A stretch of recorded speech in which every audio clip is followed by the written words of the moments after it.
إن الحمد لله نحمده ونستعينه ونستغفره ونؤمن به ونتوكل عليه ونعوذ بالله من شرور أنفسنا ومن سيئات أعمالنا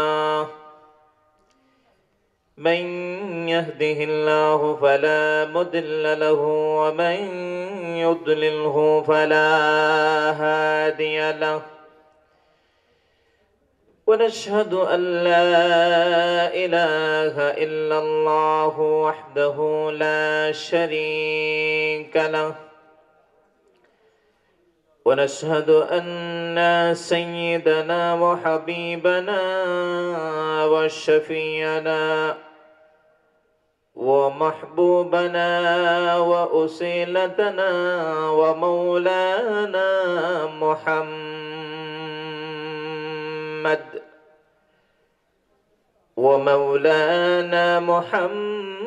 محمدا عبده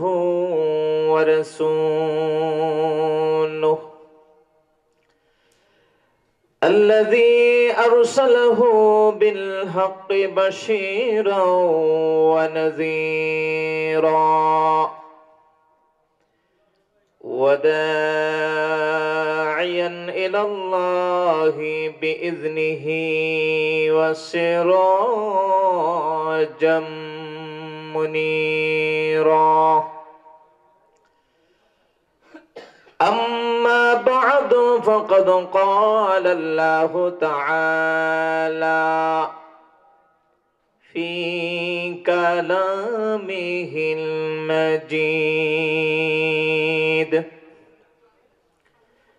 وفي فرقان الحميد أعوذ بالله من الشيطان الرجيم بسم الله الرحمن الرحيم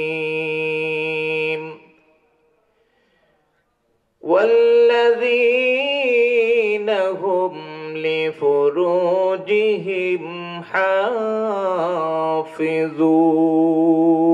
حافظون بارك الله لنا ولكم في القرآن العظيم ونفعنا وإياكم بالآيات والذكر الحكيم وقال تعالى ولمن خاف مقام ربه ونهى النفس عن الهوى فإن الجنة هي المأوى صدق الله العظيم وصدق رسوله النبي الكريم قال رسول الله صلى الله عليه وسلم من يضمن لي وما بين لحييه وما بين رجليه أضمن له الجنة أو قال عليه الصلاة والسلام وقال تعالى في شان حبيبه مخبرا وآمرا إن الله وملائكته يصلون على النبي يا أيها الذين آمنوا صلوا عليه وسلموا تسليما اللهم صل على সবাই জবান খুলে উচ্চ আওয়াজে পড়ি وعلى آل سيدنا مولانا محمد খুদাই রইলেন প্রাণের নবীজি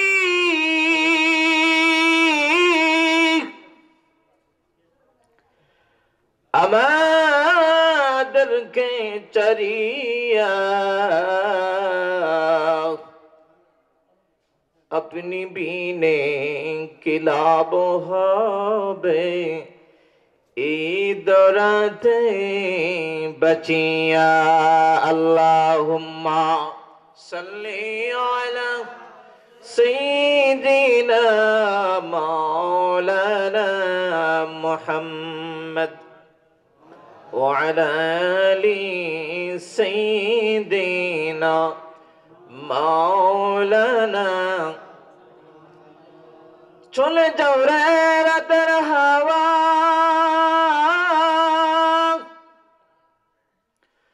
চলে যাও রে পাক মদিনায় গুনাহগারদের সালাম কানি এই মাহফিলের সালাম কানি পৌঁছাই দিও নবীর রোজায় আল্লাহুম্মা সাল্লি আলা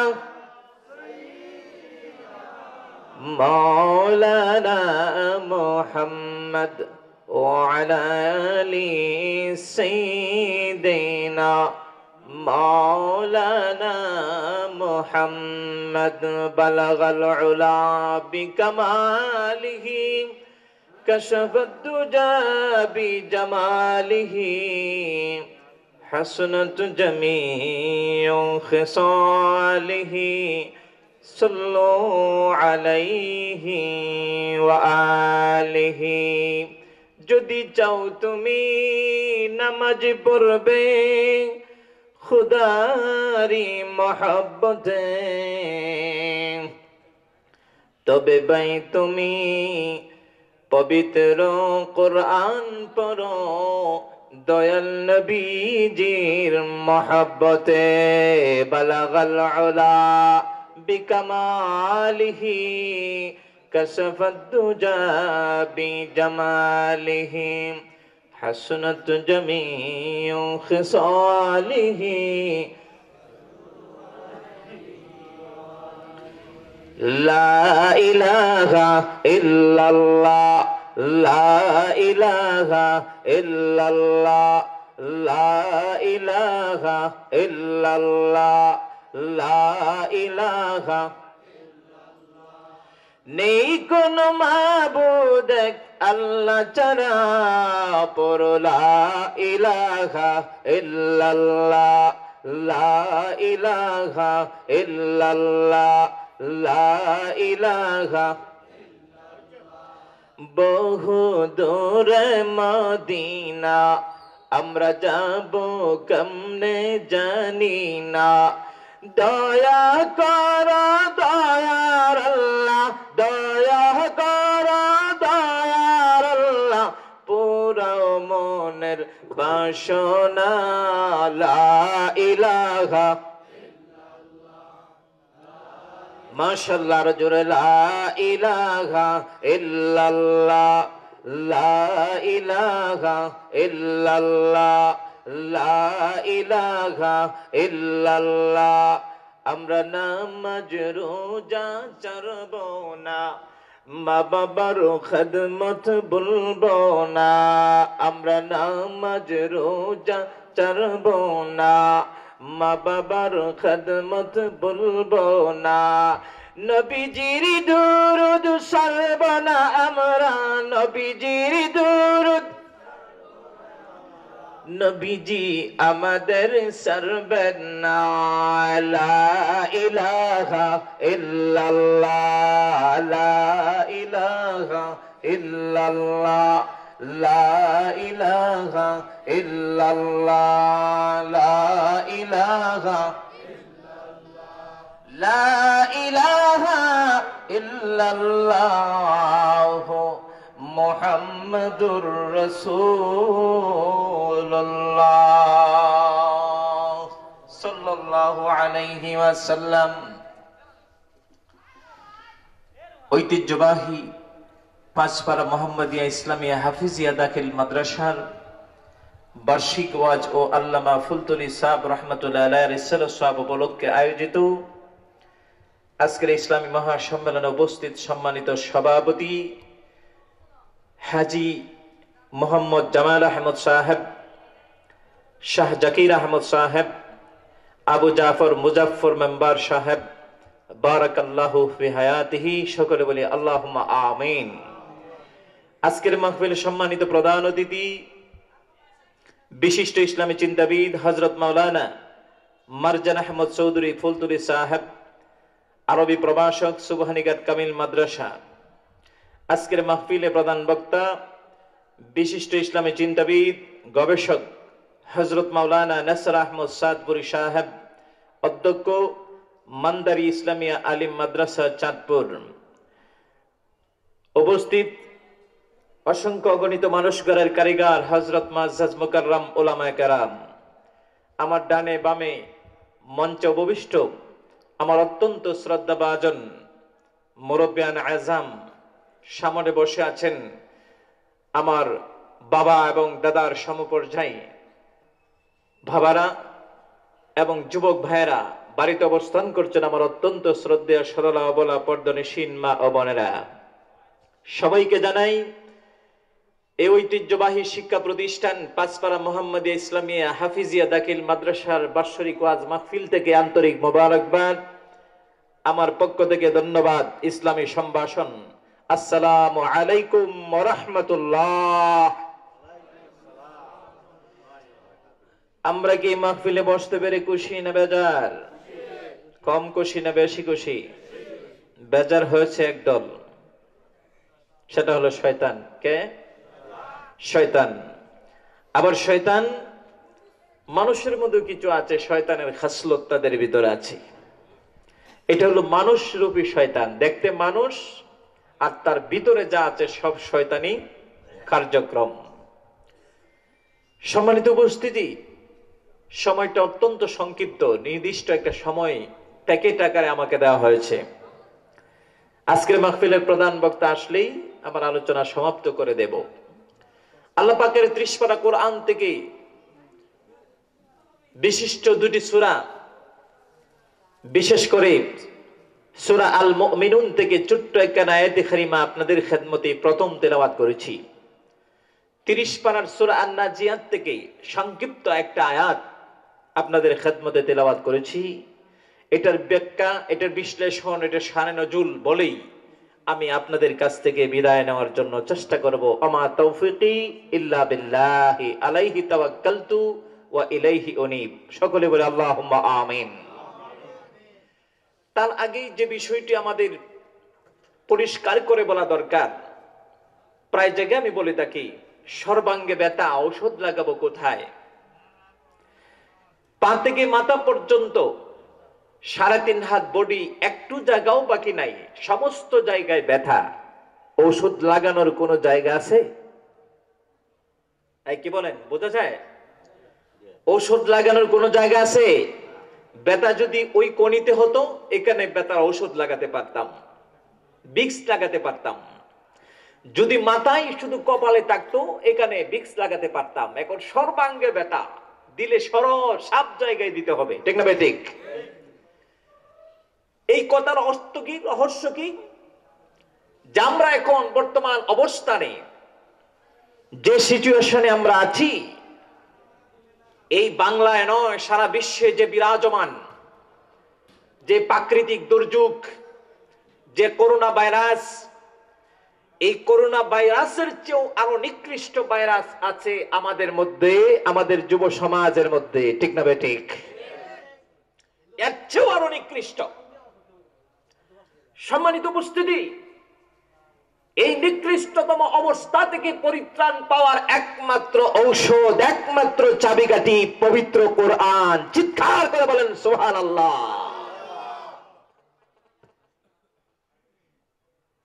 ভাইয়ের আমার, মুসলমান বাবারা, আল্লাহ রাব্বুল আলামিন এই 30 পারা কোরআন নাজিল করেছেন বান্দার জন্য, বান্দির জন্য, তামাম পৃথিবীর মানুষের জন্য সবচেয়ে বড় ঔষধ। সুবহানাল্লাহ।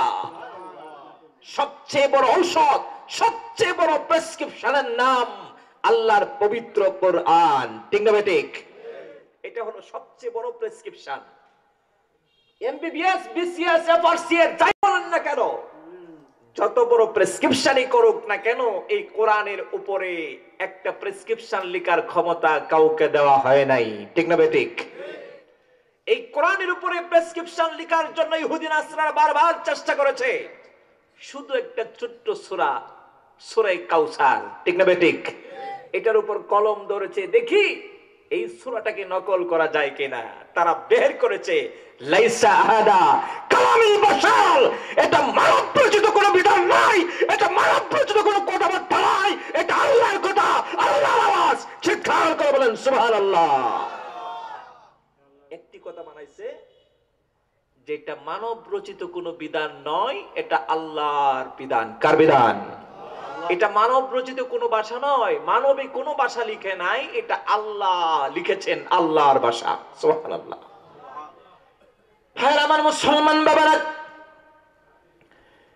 এই কোরআনে কারীম শুরু থেকে শেষ পর্যন্ত 114 খানা সূরা, 30 খানা পারা, 6666টা আয়াত, পৃথিবীর সমস্ত মানুষের জন্য সবচেয়ে বড় ঔষধ। যারা এটা গ্রহণ করবে, যারা এটা লাগাবে, যারা এটার উপর আমল করবে, আল্লাহ তাআলা বলেন, হ্যাঁ বান্দা, পৃথিবীর মানুষ যদি আমার এই কোরআন নামক ঔষধ গ্রহণ করতে পারো, দুনিয়াতেও কামিয়াব, আখিরাতেও কামিয়াব। চিৎকার করে বলেন সুবহানাল্লাহ। এই ঔষধ যদি দুনিয়ার জীবনে গ্রহণ করতে পারো, তাহলে দুনিয়াতেও কামিয়াব, সাকসেসফুল, কৃতকার্য, আখিরাতেও কৃতকার্য। এখন আসেন কোরআনে আল্লাহ কি বলে।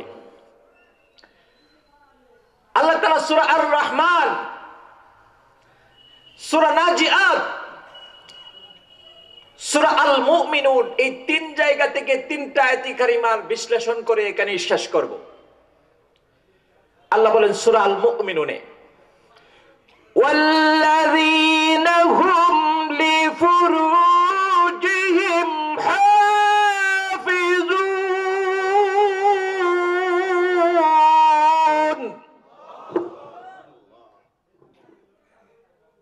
ছোট্ট একটা অর্থ। হে মানুষ, তুমি যদি এই পা থেকে মাথা পর্যন্ত তোমার সর্বাঙ্গের, সর্বটা অঙ্গের হেফাজত করতে পারো, আমি আল্লাহ ওয়াদা করলাম তোমার জন্য আমার জান্নাত। সুবহানাল্লাহ। তুমি যদি তোমার জনাঙ্গের হেফাজত করতে পারো। পৃথিবীর মুসলমান, আজকে পৃথিবীতে যা হচ্ছে, এই মুখ দিয়ে আগে হচ্ছে আর লজ্জাস্থান দিয়ে হচ্ছে। ছেলে হোক, মেয়ে হোক, পুরুষ হোক, মহিলা হোক, ছোট হোক, বড় হোক। ঠিক না বেঠিক? ভাইরা আমার মুসলমান বাবারা, আল্লাহ রাব্বুল আলামিন বলেন তারাই কামিয়াব, তারাই কৃতকার্য, তারাই সাকসেসফুল, যারা নিজের যৌনাঙ্গের হেফাজত করেছে, নিজের লজ্জাস্থানের হেফাজত করেছে। আমি আল্লাহ পাক গ্যারান্টি দিলাম, ওয়ালিমান খাফা মাকামা রাব্বিহি জান্নাতান। যে ব্যক্তি দুনিয়ার জীবনে নিজের যৌবনের হেফাজত করবে, লজ্জাস্থানের হেফাজত করবে, লজ্জাস্থান যারা কারা, বেবিচারে লিপ্ত হবে না, জিনাতে লিপ্ত হবে না, দর্শনে লিপ্ত হবে না, ইফতিজিগি লিপ্ত হবে না, খারাপ ভাষায় মানুষকে গালি দিবে না, খারাপ ভাষায় মানুষের সাথে কথা বলবে না, মোবাইলে খারাপ ভাষায় কথা বলবে না, জিনা হয়, খারাপ হয়, দর্শন হয়, এরকম ভাষা মুখ দিয়ে ব্যবহার করবে না। আমি আল্লাহ ওয়াদা করলাম ওই সমস্ত পুরুষ আর নারীর জন্য আমি আল্লাহর 2টা জান্নাত। সুবহানাল্লাহ। কয়টা জান্নাত? 2টা জান্নাত। সূরা আর রহমান স্পষ্ট বলেছেন, ওয়ালিমান খাফা মাকামা রাব্বিহি জান্নাতান। যে ব্যক্তি পরকালের ভয়ে, জাহান্নামের ভয়ে, জাহান্নামের আযাবের ভয়ে, দুজখের ভয়ে, কবরের ভয়ে, ফুলসিরাতের ভয়ে 99টা বিষাক্ত সাপ মানুষকে কবরে দংশন করবে। এই সাপের ভয়ে যে ব্যক্তি আল্লাহর সামনে উপস্থিত হওয়াকে ডরায়া ভয় পায়া পাপ কাজ ছেড়ে দিল, মিথ্যা বলা ছেড়ে দিল, গীবত ছেড়ে দিল, জিনা ছেড়ে দিল, দর্শন ছেড়ে দিল, সুদ ছেড়ে দিল, মদ ছেড়ে দিল, মা বাবার অবাধ্যতা ছেড়ে দিল, মানুষকে গালি দেওয়া ছেড়ে দিল, কবিরা গুনাহ ছেড়ে দিল, হাতকে হেফাজত করলো, মুখকে হেফাজত করলো, কানকে হেফাজত করলো, লজ্জাস্থানকে হেফাজত করলো, পাগুলোকে হেফাজত করলো, আমি আল্লাহ ওই বান্দার জন্য, ওই বান্দির জন্য ওয়াদা করলাম আমার দুইটা ব্যস্ততার জন্য। চিৎকার করে বলেন সুবহানাল্লাহ। আমরা কি সবাই দুইটা জান্নাতের মালিক হতে চাই কি চাই না? কে কে চাই না হাত তুলি। এই যে দেখেন কয়েকজনে হাত তুলছে। ওয়াজ কোথায় শুনতেছে আল্লাহ মনে করবেন। গভীর মনোযোগ। এই দুইটা জান্নাতের মালিক হওয়ার জন্য আল্লাহ পাক আমাদেরকে পাঠিয়েছেন, আলেম ওলামাকে পাঠিয়েছেন, মুফতি মুহাদ্দিস মুফাসসিরকে পাঠিয়েছেন আলোচনা মানুষের সম্মুখে বোঝায় দেওয়ার জন্য, মানুষকে শোনানোর জন্য, বোঝানোর জন্য, আমল করার জন্য, হেদায়েতের বাণী পৌঁছে দেওয়ার জন্য। হেদায়েত করার মালিক আমার আল্লাহ। কে? আমি হলাম দাওয়াত দেওয়ার মালিক, আর হেদায়েত করার মালিক, আমল করানোর মালিক একজন আছে যিনি আমার আল্লাহ। চিৎকার করে বলেন সুবহানাল্লাহ। ভাইরা আমার মুসলমান বাবারা, সূরা আন-নাজিয়াত আল্লাহ বলেন ওয়ালিমান খাফা মাকাম রাব্বিহি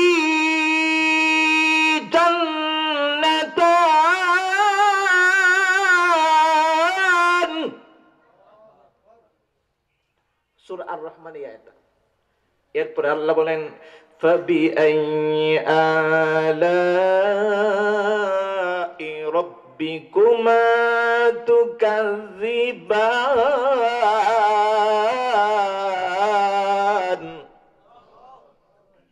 আমার বই আমাকে ডনায়া, আমাকে ভয় পায়া তুমি যদি পাপ কাজ ছেড়ে দাও, তুমি যদি গুনাহ ছেড়ে দাও, তুমি যদি গুসা ছেড়ে দাও, তুমি যদি অপমান অপদস্থ করা থেকে বিরত থাকো, আমি আল্লাহ ওয়াদা করলাম তোমার জন্য দুইটা জান্নাত। হে বান্দা, শুধু তাই নয়, ফাবিআইয়ি আলাই রাব্বিকুমা তুকাযযিবান। বান্দারে, আমি আল্লাহর কোন নিয়ামতকে তুমি অস্বীকার করবা? চিৎকার করে বলেন সুবহানাল্লাহ। হ্যাঁ বান্দা, এই চোখ দুইটা আমি দিলাম আল্লাহর নিয়ামত। আমি তোমাকে দুইটা কান দিলাম, আমি আল্লাহর নিয়ামত। আমি তোমাকে মাথা দিলাম, আমি আল্লাহর নিয়ামত। আমি তোমাকে মাথার মধ্যে চুল, কালো চুল গজায় দিলাম, পাকা চুল গজায় দিলাম। এটারে তুমি কালো করতে পারো, আবার লালও করতে পারো, সাদা হয়ে যাওয়ার পর। এটা আমি মালিক আমার আল্লাহ। চিৎকার করে বলেন সুবহানাল্লাহ। এরে বান্দা, আমি তোমাকে পা দিলাম, হাত দিলাম, হাতের মধ্যে 5টা করে আঙ্গুল দিলাম, সবগুলি হলো আমি আল্লাহর নিয়ামত। তুমি যদি পরকালের ভয়ে, জাহান্নামের আযাবের ভয়ে, কবরের আযাবের ভয়ে, মৃত্যু যন্ত্রণা, সাকরাতের আযাবের ভয়ে যদি পাপ কাজ ছেড়ে দাও, গুনার কাজ ছেড়ে দাও, অন্যায় কাজ ছেড়ে দাও, জুলুম নির্যাতন ছেড়ে দাও, জিনা দর্শন ছেড়ে দাও, তুমি মনে রাখো আমি আল্লাহ দুইটা জান্নাত তোমার নামে রেজিস্ট্রি করে দিলাম। জোরে বলেন সুবহানাল্লাহ। আমরা কি সদা সর্বদা আল্লাহকে ভয় করতে পারবো কি পারবো না? চিৎকার করে বলেন পারবো কি পারবো না?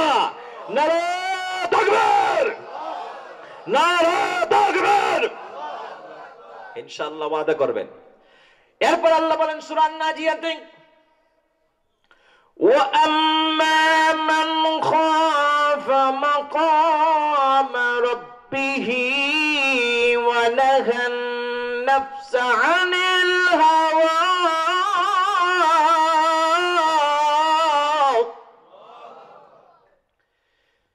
فإن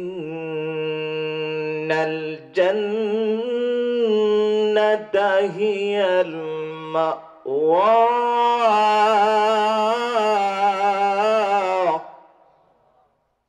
এখানেও আল্লাহ আবার বলতেছেন যে ব্যক্তি আমারে ভয় পায়া আমারে ডরায়া, আমার কবরে ডরায়া, আমার আযাবের ফেরেশতারে ভয় পায়া, সাখরাতের ফেরেশতারে ভয় পায়া, কবরে ৯৯টা বিষাক্ত সাপ মানুষকে দংশন করবে তারে ভয় পায়া, জাহান্নামের আগুন বান্দার সুন্দর শরীরটারে জ্বালাবে এইটার ভয় পায়া, যদি তুমি জিনার কাজ ছেড়ে দাও, অন্যায় কাজ ছেড়ে দাও, পাপের কাজ ছেড়ে দাও, তুমি মনে করো রে বান্দা তোমার জন্য আমি আল্লাহর জান্নাত। সুবহানাল্লাহ। এই আয়াতটা, এই শেষের আয়াতটা যে তেলাওয়াত করলাম, এটা যখন নাজিল হয় এটার একটা শানে নজুল, বিশাল এক শানে নজুল। তাফসীরে আনোয়ারুল কুরআনের মধ্যে হযরতে আবু বকর সিদ্দিক রাদিয়াল্লাহু তাআলা আনহুর একজন কর্মচারী ছিলেন। তার দায়িত্ব ছিল, তিনি বাবুর্চি ছিলেন, তিনি মানুষকে পাক করে খাওয়াতেন। বিশেষ করে আবু বকর সিদ্দিক রাদিয়াল্লাহু তাআলা আনহুর ফ্যামিলির মধ্যে খাবার দাবারের আয়োজন করতেন, পাকশাক করে খাবার রেডি করে দস্তরখানায় রাখতেন আর বলতেন, ওগো আল্লাহর নবীর সাহাবী আবু বকর, খাবার প্রস্তুত, আপনি এখন আসতে পারেন। হযরতে আবু বকর সিদ্দিক রাদিয়াল্লাহু তাআলা আনহুর স্বভাব ছিল, যখন কর্মচারী বাবুর্চি খাবার দাবার রেডি করে যখন দস্তরখানায় রাখতেন, হযরতে আবু বকর খাবারের পাশে আসতেন, আয়েশা তখন ওই কর্মচারীকে ডাকতেন, বাবুর্চিকে ডাকতেন, বাবুর্চি আজকের খাবারটি খুব ভালো, এটি কোথায় থেকে এনেছো? এগুলি কি আমার ঘরের খাবার? বাবুর্চি সাহেব বলতেন, হ্যাঁ এগুলি আপনার ঘরের খাবার, আপনি খাইতে পারেন, নিঃসন্দেহে, কোনো সন্দেহ নাই। হযরতে আবু বকর প্রতিদিন খাবার দাবার রেডি করা অবস্থায় তিনি বসে খান। খাওয়ার আগে তিনি জিজ্ঞাসা করেন, এই খাবার আমার জন্য হালাল না হারাম? এই বাবুর্চি, এগুলি কি আমার ঘরের খাবার না অন্য কারো কাছ থেকে কর্জ এনেছো, অন্য কোন প্রতিবেশীর ঘর থেকে এনেছো? সেটা তিনি প্রতিদিন খাবারের আগেই গবেষণা করে তারপর খাবার শুরু করেন। একদিন তিনি ভুলে গিয়েছেন, এমন সময় সুঘ্রাণ যুক্ত হয়ে গেল বাড়িঘর। বিবি সাহাবাকে বললেন, আপনার স্বামীকে বলবেন, হাবিবে আজমিকে বলবেন, যে মালিকে খাবারগুলো পাঠাইছে 10 দিনের খাবার, এই মালিকের ইবাদত যদি ভালো করে করতে পারে, কাজ যদি আরো বেশি করে করতে পারে, আরো বেশি খাবার দিবেন। জোরে বলেন সুবহানাল্লাহ। কোন মালিক? আমার মতো মালিক না, আমার আল্লাহ। আমার মতো আপনার মতো মালিক না, যে আল্লাহ বিশাল সম্পদের মালিক, আল্লাহ আমার মতো আপনার মতো অভাবী না। মুসলমান, হাবিবে আজমি 10 নম্বর দিনে যখন ফজরের নামাজ আদায় করে যখন বাড়ির মধ্যে চলে আসলেন, আয়েশা দেখলেন কুরমা পোলামের গন্ধ, সুঘ্রাণ বাড়ি থেকে বের হচ্ছে। বুঝতে পারলাম না, হায় রে,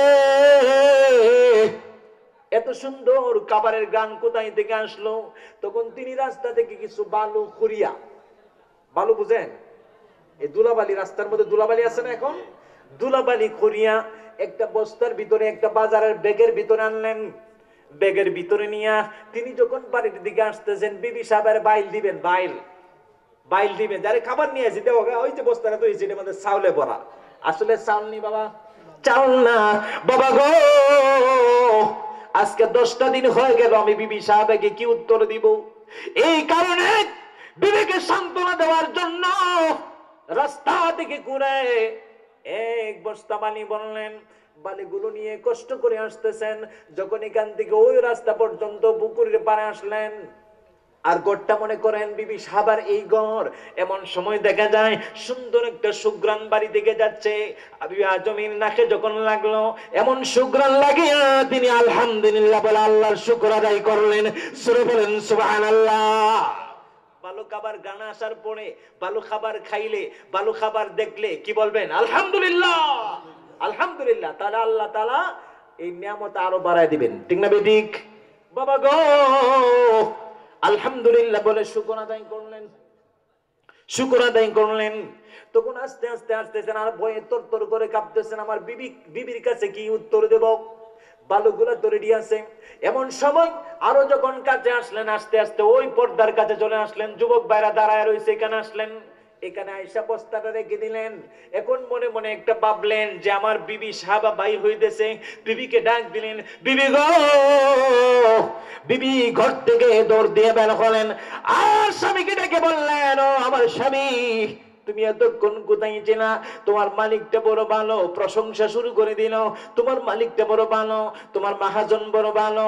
ও আমার স্বামী গো, বাড়িতে আসার আগে তোমার মালিক খাবার পৌঁছে দিয়েছেন। জোরে বলেন সুবহানাল্লাহ। ভাইরা আবার মুসলমান বাবারা, খাবার গুলো পৌঁছে দিয়েছে। স্বামীকে বললেন, স্বামী কিন্তু বস্তা সেখানে রাইখা আছেন, বালু যে নিয়ে আসছেন উনি নিজে জানেন। বিবি যখন দেখে লাইছেন, বিবি সাহেব স্বামীকে বললেন, স্বামী গো, তুমি যে একটা বস্তা রাইখা এলাই রে কিতা? যেটা কিচ্ছু না, দেখার দরকার নাই। আচ্ছা ঠিক আছে, পরে দেখবো না, আসো তাড়াতাড়ি। আবার তিনি খাবার দাবারের ব্যবস্থা করলেন, তাড়াতাড়ি ওযু করালেন, স্বামীর পা গালা ধুয়ে দিলেন, হাতগুলো ধুয়ে দিলেন, দস্তরখানায় খাবার রেডি করে রাখলেন। স্বামী খাইতেছেন, বিসমিল্লাহি ওয়া আলা বারাকাতিল্লাহ। চিৎকার করে বলেন সুবহানাল্লাহ। ভাত খাওয়ার দোয়া কিটা বাবা? বিসমিল্লাহি ওয়া আলা বারাকাতিল্লাহ। আল্লাহ গো, আমার খাবারের মধ্যে বরকত দাও, আমার রুজির মধ্যে বরকত দাও, আমার হায়াতের মধ্যে বরকত দাও, আমার এই তরকারির মধ্যে বরকত দাও, আমার এই ভাতের মধ্যে বরকত দাও। আমি একজনের খাবার 5 জনে খাইতেছি, একজনের তরকারি 5 জনে খাইতেছি। বরকত দেওয়ার মালিক কে? আরো জোরে বলে বলেন, বরকত মালিক কে? এই হায়াতের মালিক কে? মৌতের মালিক কে? সব কিছুর মালিক আমার আল্লাহ।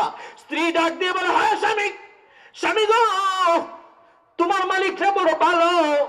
আজকে 10 দিন পুরা না হতেই তুমি যেইভাবে মালিকের কথা বলছো, 10 দিনের মধ্যে খাবার পৌঁছবে। 10 দিনে কোনো যাই নাই, 9 দিন গিয়ে মাত্র সকাল হইল, খাবার প্রস্তুত হয়ে গেল। স্বামী গো, যাবার বেলায় 4টা যুবকে অর্থাৎ 4 জন ফেরেশতা একটা খবর হয়ে গেছেন। বেটি কিন্তু জানে না, বেটি জানে 4টা পুরুষ আইছে, 4টা যুবক আইছে। আসলে কি 4টা যুবক না আল্লাহর ফেরেশতা? আরো জোরে বলেন, 4টা যুবক না আল্লাহর ফেরেশতা? আল্লাহর ফেরেশতা। এরে বাবা, আল্লাহরে যদি ভয় পাও, আল্লাহরে যদি ডরাও, পরকালে যদি ভয় পাও, পরকালে যদি ডরাও, দুনিয়ার মানুষ দিয়ে খাবার দিবেন না, আল্লাহর ফেরেশতা খাবার পৌঁছাবেন। জোরে বলেন সুবহানাল্লাহ।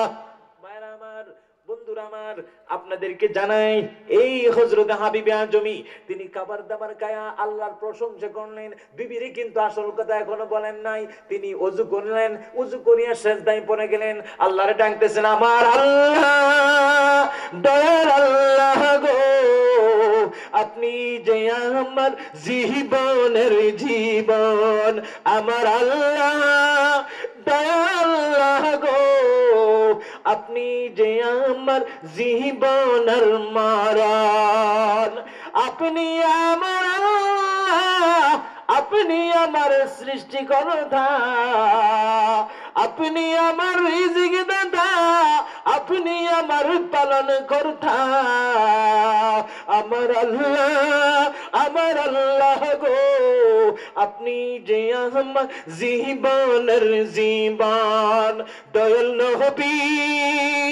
প্রেমের ছবি গো, আপনি যে আমার জীবনের জীবন, দয়াল নবী মায়া নবী গো, আপনি যে আমার জীবনের জীবন, আপনি যে আমার জীবনের জীবন। ঠিক না বেঠিক? হাবিবে আজমি এখন তিনি সিজদায় পড়ে কাঁদতেছেন, আল্লাহর কাছে কাঁদতেছেন, আল্লাহর কাছে আরো মর্যাদা বাড়াইতে চাইতেছেন, আল্লাহর কাছে আরো প্রিয় হইতে চাইতেছেন। আমার আল্লাহ আয়াত নাযিল করে জানায় দিলেন, ওমান আহসানু কাওলাম মিম্মান দাআ ইলাল্লাহ ওয়া আমিলা সালিহান ওয়া ক্বালা ইন্নানি মিনাল মুসলিমিন। চিৎকার করে বলেন সুবহানাল্লাহ। আমার মুসলমান বাবারা, এইভাবে আল্লাহ যে খাওয়ায়, আল্লাহ যে ফরায়, আল্লাহ যে রিজিক দেন, আল্লাহ যে কাপড় দেন, আল্লাহ যে সম্পদ দেন, আল্লাহ যে চাকরি দেন, এটা বিশ্বাস আছে নি আমরা? এটা বিশ্বাস আছে না নাই? এটা বিশ্বাস করতে হবে। আমার সন্তান আমাকে খাওয়ায় না, আমার দোকান আমাকে খাওয়ায় না, আমার চাকরি আমাকে খাওয়ায় না, খাওয়ায় আমার আল্লাহ। কে? আরো মুক্ত করে বলেন, কে খাওয়ায়? আমার আল্লাহ। দোকান আমাকে খাওয়ায় না, খাওয়ায় আমার আল্লাহ। চাকরি আমাকে খাওয়ায় না, খাওয়ায় আমার আল্লাহ। এ বাবা, আমার কৃষিকাজ আমাকে খাওয়ায় না, খাওয়ায় আমার আল্লাহ। আমার সন্তান বিদেশে থাকে, আমার বিদেশের সন্তান খাওয়ায় না, খাওয়ায় আমার আল্লাহ। বাবারে,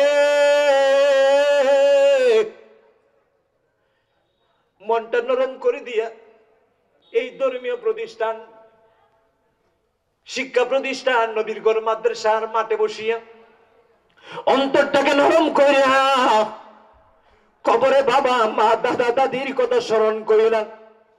একটু মনটা নরম করো, চক্ষুটা মাঝে মাঝে বন্ধ করো, আর কবরের ইতিহাসের দিকে তাকাও।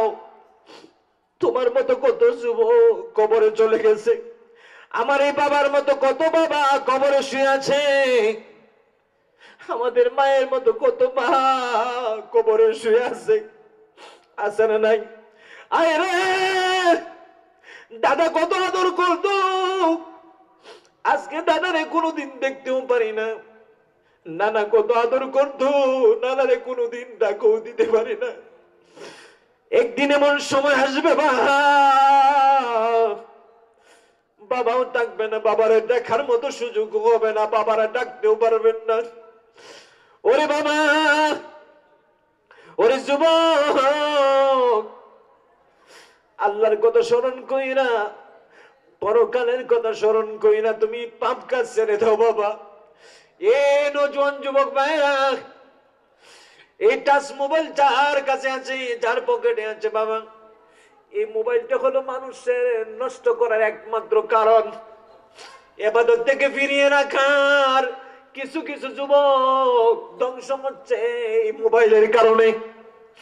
একদিন আমার কাছে একটা যুবক আইসা বলতেছে, হুজুর আমার তো একটা বদ অভ্যাস হয়ে গেছে, যে গীতা এশার নামাজের পরে আমি বিছনায় শুয়ে শুয়ে মোবাইল দেখে আমার ঘুম হয় না। হুজুর দেখতে দেখতে দেখতে দেখতে এমন অবস্থা হয় আমার কাপড় পর্যন্ত নষ্ট হয়ে যায়। নাউজুবিল্লাহ। হুজুর আমাকে একটা সুন্দর উপদেশ দিয়ে দেন, আমি এখন কি করতে পারি? আমি বললাম, হে যুবক, আমিও তোমার মতো যুবক ছিলাম, আমাকে আল্লাহ এই কাজ থেকে হেফাজত করেছেন। তুমি মাথায় টুপি দাও যুবক। ও ভাই, মুখের মধ্যে দাড়িটা রাখো, আর দয়া করে আজকের এই মোবাইলটার ভিতরে যা আছে তুমি সব কেটে দাও। যদি ফেসবুকও দেখে থাকো ফেসবুক থেকে কাটাও, যদি তুমি ইউটিউবে দেখে থাকো তাহলে ইউটিউবে ঢুকার জন্য যে যে এটা আছে বিটমেট বা ইউটিউব, এটা দয়া করে কেটে দাও, মোবাইলটা আজ থেকে রাইখা দাও। ও বাবা, এ যুবক, এইভাবে যদি তুমি কাটিয়া আজকে রাতের ভিতরে ওয়াদা করতে পারো, কু আনফুসাকুম ওয়া আহলিকুম নারা, তুমি যদি জাহান্নাম থেকে নিজে বাঁচো, তোমার মতো যে সমস্ত তোমার ফ্রেন্ড সার্কেল আছে, বন্ধুরা আছে, তাদেরকেও যদি জাহান্নাম থেকে বাঁচাতে পারো, তোমার যেইভাবে যৌবন নষ্ট হচ্ছে বাবা, এভাবে যদি আরো কয়েকটা বন্ধুর যৌবন নষ্ট করার ব্যবস্থা হয়ে থাকে, তাকেও যদি সংশোধনের রাস্তাটা দেখায় দিতে পারো, ও যুবক, একটা বছর পরে তুমি আমার কাছে ফোন কইরা বইল, আল্লাহ তাআলা তোমার যৌবন আবার ফিরায় দিবেন। জোরে বলেন আল্লাহুম্মা আমিন। যুবকটা বলল, হুজুর আপনার হাতটা দেন। হাতের মধ্যে ওয়াদা করলো আর বললো, হুজুর এই নেন আমার মোবাইলটা নিয়ে নেন। না, আমি মোবাইল নেবো না বাবা, মোবাইলটার মধ্যে যা আছে তুমি সব কেটে দাও। আমার সামনে সব কেটে দিল বাবা। কিছুদিন আগে আমাকে ফোন করে জানাইছে, হুজুর আপনার উপদেশ অনুযায়ী আমি এই কাজটা করলাম, এখন আমি এশার নামাজটা পড়া মসজিদ থেকে বাড়িতে আইসা অল্প চারটে খাবার দাবার করি, আমার খাবারের সময় অটোমেটিক ঘুম আইসা যায়। আমি যখন বালিশের কাছে যাই, বালিশটার মধ্যে মাথাটা দিতে দেরি হয়, ঘুম আসতে দেরি হয় না। জোরে বলেন সুবহানাল্লাহ। ও হুজুর আমি ঘুমাই। আমি বললাম, হে যুবক, মোবাইলটা যেহেতু করছো, আর একটা জাদু শিখাই দেই। এই জাদুটা হলো, জানুনি বাবা, এই যে ডান হাতটা আছে, এই যে ডান কানটা আছে, এই ডান কানের মধ্যে, কানের নিচে ডান করোড়ে শুয়া বডিটারে এইভাবে বাঁকায়া ডান কোরডে শুইয়া তুমি যদি পারো আস্তে আস্তে একবার দুইবার তিনবার সূরা ইখলাস কুল হুয়াল্লাহু আহাদ আল্লাহুস সামাদ লাম ইয়ালিদ ওয়া লাম ইউলাদ ওয়া লাম ইয়াকুল লাহু কুফুয়ান আহাদ। এই আল্লাহর কালামটা ছোট্ট সূরাটা সূরা ইখলাসটা একবার দুইবার তিনবার যতবার তুমি পড়তে পারো, ঘুম আসার আগ পর্যন্ত যদি পড়তে পারো রে যুবক, প্রতি তিনবারের বিনিময় এক কোরআনের সব তোমার আমলনামায় লিখে দিবেন। জোরে বলেন সুবহানাল্লাহ। যুবক ভাইরা বাবারা, আর সামনে আলোচনা করার সময় আমার হাতে নাই। ছোট্ট হাদিস পড়ছিলাম, সেখানে যাইতে পারি নাই। মাইয়াতমামলি ওয়া মা বাইনা লিহিয়াইহি ওয়া মা বাইনা রিজলাইহি আদমান লাহুল জান্নাহ। নবীজি বলেন, পৃথিবীর মানুষেরা রে, এই 3.5 হাত বডির মধ্যে 2টা মাংসের টুকরা আছে ছোট ছোট। যদি এই 2টা মাংসের টুকরার হেফাজত করতে পারো, যদি এই 2টা মাংসের টুকরার নিশ্চয়তা গ্যারান্টি দিতে পারো, আমি রাসূল ওয়াদা করলাম, আমি আল্লাহর হাবিব, করুণার নবী, রাহমাতুল লিল আলামিন, আমি দুজাহানের সরদার, আমি মদিনা মুনাওয়ারার সরদার, আমি মক্কার সরদার, तमाम পৃথিবীর সরদার, ওয়াদা করলাম এই 2টা মাংসের টুকরার হেফাজতের নিশ্চয়তা যে মহিলা যে পুরুষ দিবে, আমি তার হাতে ধইরা ধইরা আল্লাহর জান্নাতে নিয়ে যাব। জোরে বলেন সুবহানাল্লাহ। সাহাবায়ে কেরাম প্রশ্ন করলেন, হুজুর এই 2টা মাংসের টুকরার কথা বলে দেন, বিস্তারিত আলোচনা করেন। নবীজি বললেন, সাহাবীরা রে, ও পৃথিবীর মানুষেরা, একটা মাংসের টুকরা হইল এই 2টা টুটের মধ্যখানে একটা জিহ্বা আছে না নাই? এই জিহ্বাটা যদি কন্ট্রোল করতে পারো, বাবা গো, এই জিহ্বাটা দিয়ে যদি লড়াই মানুষে গালি দাও, বাবারে গালি দাও, মারে গালি দাও, অন্যের বাবারে গালি দাও, মারে গালি দাও, তোমারও একটা গালি দিবে। তুমি যদি 10টা গালি দাও, এই মানুষটা কইবো আমারে দিছো 10টা গালি, আমি তোর মারে বাবারে দিব 20টা গালি। ঠিক না বেঠিক? এরে বাবা, নবীজি ফরমান, কোন সন্তান কোনদিন পিতা মাতারে গালি দিও না। এই কথা শুনিয়া হাজার হাজার সাহাবীর মধ্য থেকে একটা সাহাবী উঠে দাঁড়ায়, ইয়া রাসূলুল্লাহ, এমন কোন পুরুষ, এমন কোন সন্তান কি আছে তার পিতা মাতারে গালি দেয়? কহে আছে। নবীজি বললেন, হ্যাঁ আছে। হুজুর বিস্তারিত জানায়া দেন। আল্লাহর নবী বললেন, কিভাবে গালি দেয় জানোনি? তুমি যদি ঝগড়া লাগো অন্য একটা সন্তানের সাথে, তুমি যদি তারে কো যে ডগের বাচ্চা, হে কইব তোমারে শিয়ালের বাচ্চা। ঠিক না ঠিক? আরে মুসলমান, তুমি যদি তারে কও ডাকাইতের বাচ্চা, তাহলে তোমারে কইব জানো সন্তানের বাচ্চা। নাউজুবিল্লাহ।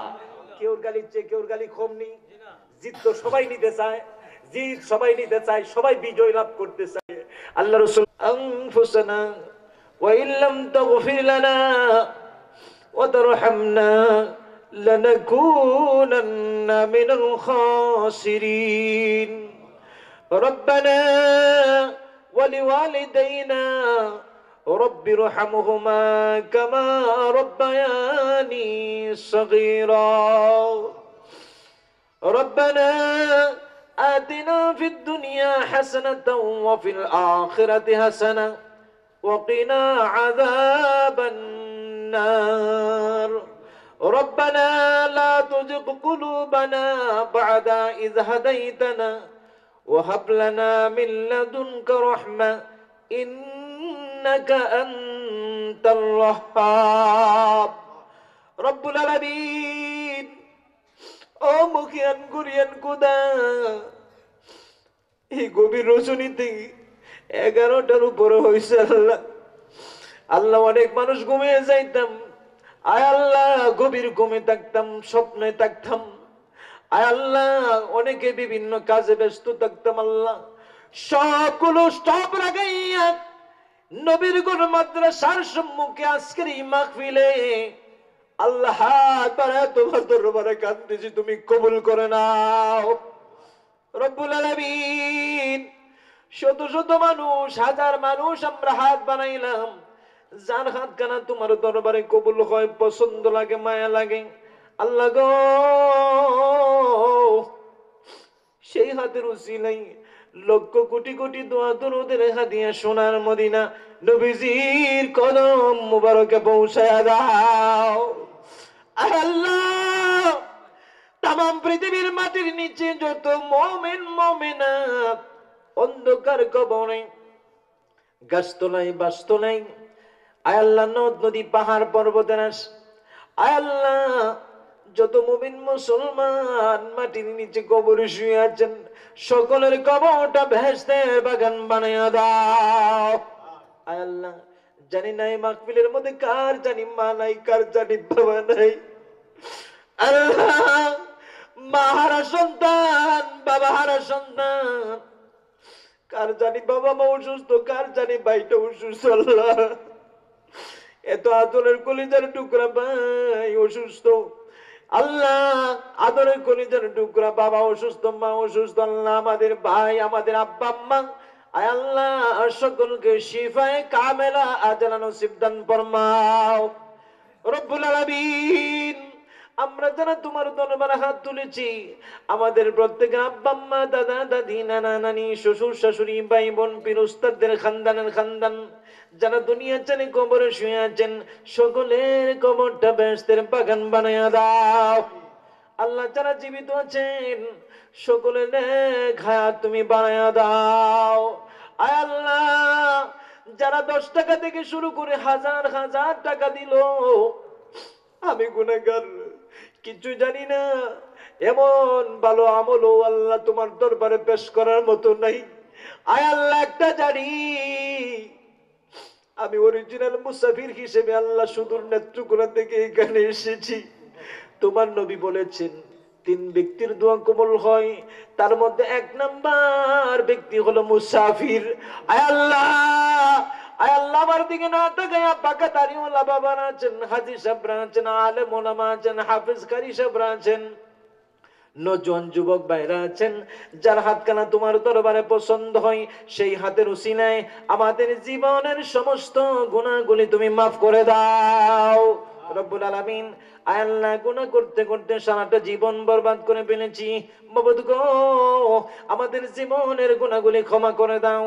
আয় আল্লাহ, যারা লন্ডনে আছেন, যুক্তরাষ্ট্রে, যুক্তরাজ্যে আছেন, আল্লাহ তুমি তাদের সকলের হাত বানায়া দাও। আল্লাহ, মাইকের আওয়াজ যত দূর পর্যন্ত যাই, আয় আল্লাহ যত কবরস্থান আছে আল্লাহ সমস্ত কবরে আল্লাহ আযাবগুলো বন্ধ করে দাও রব্বুল আলামিন। যারা কবরে আযাবের ফেরেশতার হাতে ধরা পড়ে আছেন, আল্লাহ গো আযাবের ফেরেশতাদেরকে সরাইয়া দিয়া তুমি রহমতের ফেরেশতা কবরে প্রবেশ করে দাও। আল্লাহ, আজকের এই মাহফিলটাকে তুমি কবুল করো।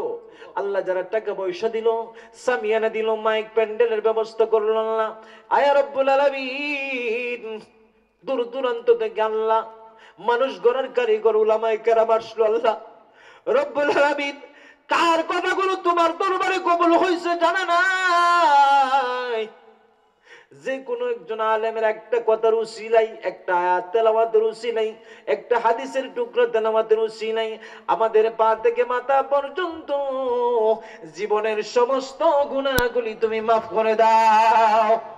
আল্লাহ, আমরা গুনাহগার, তোমার একটা নাম গাফফার, আমরা গুনাহ করতে ভালোবাসি, তুমি মাফ করতে ভালোবাসো।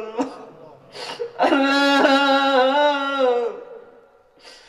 আমার জীবনের গুনাহগুলি মাফ করে দাও। আদর কইরা বান্দা তুমি বানায়া কেমনে দিবা জাহান্নামে ফেলিয়া, বান্দা যদি না আসিতামে জগতে কেমনে সাজাইতা আল্লাহ এই পৃথিবী জাহান্নামে ফেলিয়া। আদর কইরা বান্দা তুমি বানায়া কেমনে কেমনে থাকবা তুমি আল্লাহ বলিয়া। আল্লাহ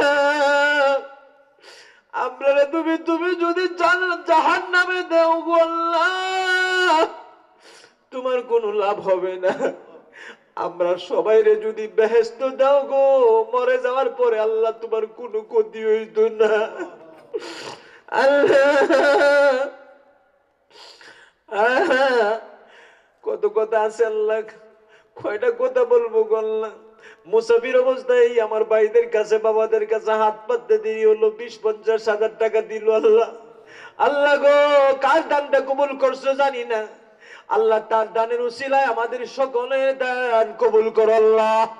এই মাদ্রাসাটাকে তুমি কবুল করো আল্লাহ, এই মাদ্রাসাটা তুমি এমপি মুক্ত বানায়া দাও আল্লাহ। যে সমস্ত শিক্ষক আছে গো আল্লাহ, সারা জীবনের একটা উপযোগী পুঁজির ব্যবস্থা করে দাও আল্লাহ।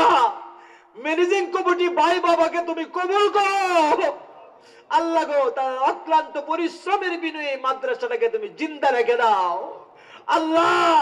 তোমার হাবিবের রুহানি ফয়েজ দিয়ে আমাদের ফয়জিয়াত করো আল্লাহ। তোমার হাবিবের উসিলায় আমাদের দোয়া কবুল করো আল্লাহ।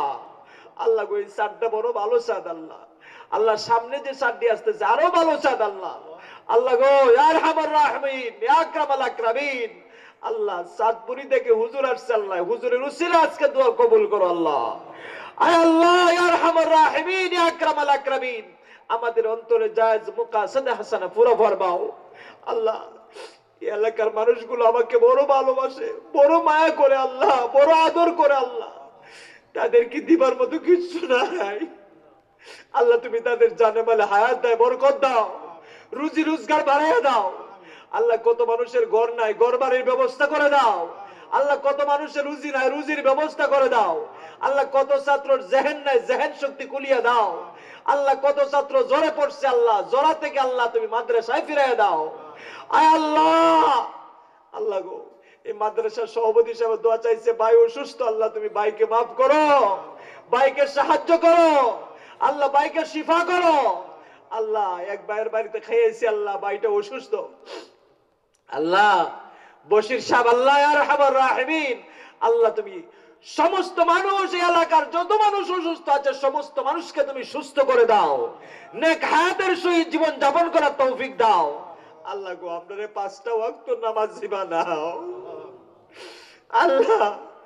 যতদিন পৃথিবীতে থাকবো তোমার ভয় নিয়ে যাতে থাকতে পারি সেই তৌফিক দাও আল্লাহ। আমরা তো মানুষে ভয় পাই না আল্লাহ, তোমারে ভয় পাই আল্লাহ। তোমার কবর আযাব রে ভয় পাই আল্লাহ, তোমার ফেরেশতারও ভয় পাই আল্লাহ গো। জান্নাত আল্লাহ তুমি ঘোষণা দাও, তোরারে মাফ করে দিলাম আল্লাহ গো। আগামীকাল ফজরে আসার আগে আগে আমাদেরকে মাফ করে দাও, আমাদের মা বাবাকে মাফ করে দাও, আমাদের দাদা দাদি নানা নানিকে মাফ করে দাও আল্লাহ গো। আমাদের আব্বা আম্মা যারা জীবিত আছে আল্লাহ হায়াতটা বাড়ায় দাও আল্লাহ। তারা আমরার সাথে মেঘ যেদিকে আসে সেদিকে ছাতা ধরি আল্লাহ, যেদিকে বিপদ আসে আব্বা আম্মারা আগে দেয়।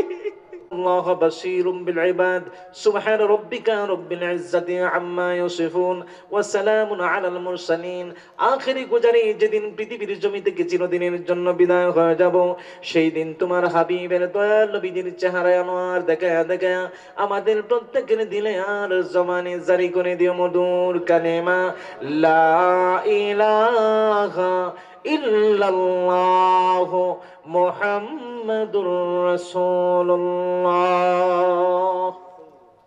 সাল্লাল্লাহু আলাইহি ওয়াসাল্লাম। আপনাদেরকে অসংখ্য ধন্যবাদ, কষ্ট দিলাম। আসসালামু আলাইকুম ওয়া রাহমাতুল্লাহ।